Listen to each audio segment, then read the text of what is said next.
ጤና ይስጥልን ተከታታዮቻችን። ኢትዮጵያና ጣሊያን ለማክሮ ኢኮኖሚ ሪፎርም ድጋፍ የሚውል የ70 ሚሊዮን ዩሮ የብድር ስምምነት ተፈራረሙ።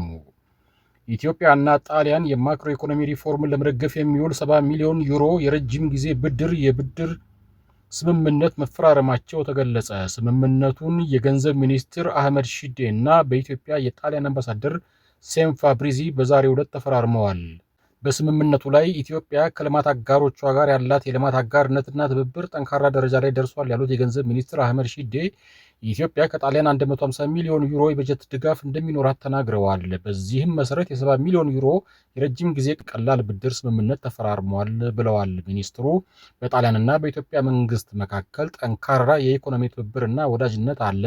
የጣሊያን የኢትዮጵያን የኢኮኖሚ ሪፎርምና የተለያዩ የልማት ስራዎች ከሚደግፉ አጋር አገራት መካከል አንዷ ናት ማለታቸውን የኢትዮጵያ ፕሬስ ድርጅት ዘግቧል። ኢትዮጵያ ባለፉት 2 ዓመታት የተሟላ ማክሮ ኢኮኖሚ ማሻሻያ በማድረግ በተሳካ ሁኔታ ማጠናቀቋን በመግለጽ ስምምነቱ የሀገሪቱ ሀገር በቀል የኢኮኖሚ ሪፎርም ተጠናክሮ እንዲቀጥል የሚያግዝ ነው ሲሉም ገልጸዋል።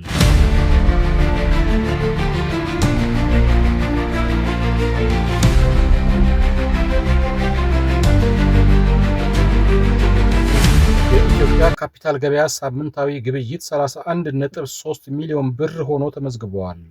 የኢትዮጵያ ሰነደ መዋለ ንዋይ ገበያ ወይም ኢኤስኤክስ ሳምንታዊ ግብይቱን ባጠናቀቀበት የመዝጊያ ደውል ላይ የ31.3 ሚሊዮን ብር አጠቃላይ የሰነዶች ዝውውር አስመዝግበዋል። ይህ የግምት መጠን ባለፉት ሳምንታት ከተመዘገበውና ጊዜያዊ የገበያ መነቃቃት ከነበረው የ1 ቢሊዮን ብር ታሪካዊ ዝውውር አንጻር ዝቅ ያለ ቢሆንም ገበያው በተረጋጋ መዋቅር ላይ መቀጠሉን ያሳያል።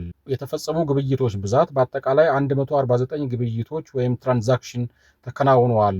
ባለቤት የቀየሩ አክሲዮኖች ብዛት 14590 ገደማ ሲሆን አክሲዮኖች ከአንድ ባለሀብት ወደ ሌላ ተላልፈዋል። በገበያው ላይ ከተንቀሳቀሰው አጠቃላይ የገንዘብ መጠን ውስጥ የአዋሽ ባንክ እና ገበያውን አዲስ የተቀላቀለው የአባይ ባንክ አክሲዮኖች ብቻቸውን የ95 በመቶ ድርሻን ተቆጣጥረዋል። አዋሽ ባንክ 6700 አክሲዮኖች የተገበያዩ ሲሆን ይህም በሳምንቱ ባለቤት ከቀየሩት አጠቃላይ አክሲዮኖች የ46 በመቶ ድርሻ አለው።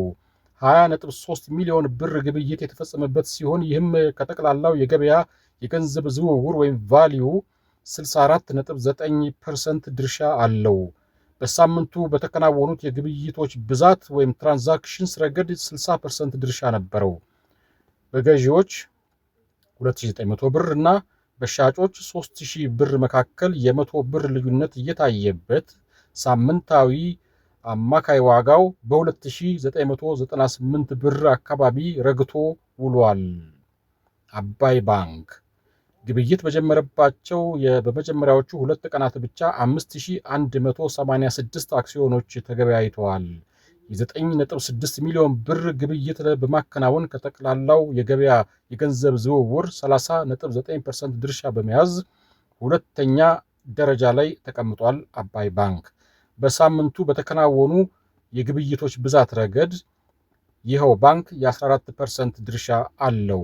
አዲሱ አባይ ባንክ በ2000 ብር መዝጊያ ዋጋ ገበያውንም ተቀላቅሏል ማለት ነው።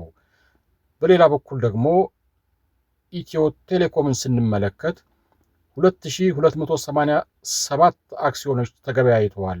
የ879,000 ብር ግብይት የተከናወነበት ሲሆን ይህም የ2.88% የገበያ ድርሻ አለው። በሳምንቱ በተከናወኑ የግብይቶች ብዛት ረገድ የ20% ድርሻም ነበረው።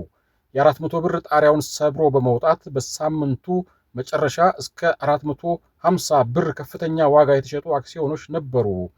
ወጋገን ባንክን ስንመለከት 343 አክሲዮኖች ተገበያይተዋል። የ453,000 ብር ግብይት የተከናወነ ሲሆን በግብይት ብዛት ረገድ የ7% ድርሻ ነበረው። በሳምንቱ መጀመሪያ ከነበረበት 1290 ብር ተነስቶ በሳምንቱ ማብቂያ 1396 ብር ላይ ደርሷል። በገበያው ላይ ከተመዘገቡት ኩባንያዎች መካከል የገዳ ባንክ አክሲዮኖች በዚህ ሳምንት ምንም አይነት ግብይት ሳይከናወንባቸው ተጠናቀዋል።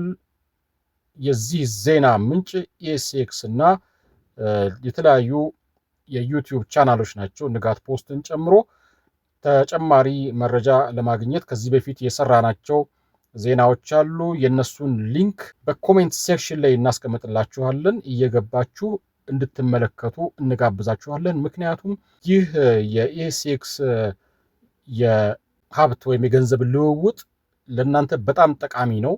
አክሲዮን መግዛትና መሸጥ ወደ አትራፊ ንግድነት እየተሸጋገረ ያለ ነው። ነገር ግን ማንኛውም ሰው ገብቶ እንደ በፊቱ አክሲዮን መሸጥና መሻሻጥ የማይችልበት ሁኔታ ነው ያለው። በሕግ ገደብ ስላለው ምን ያስፈልጋል የሚለውን ከዚህ በፊት በሰራናቸው ዜናዎች ውስጥ ታገኛላችሁ።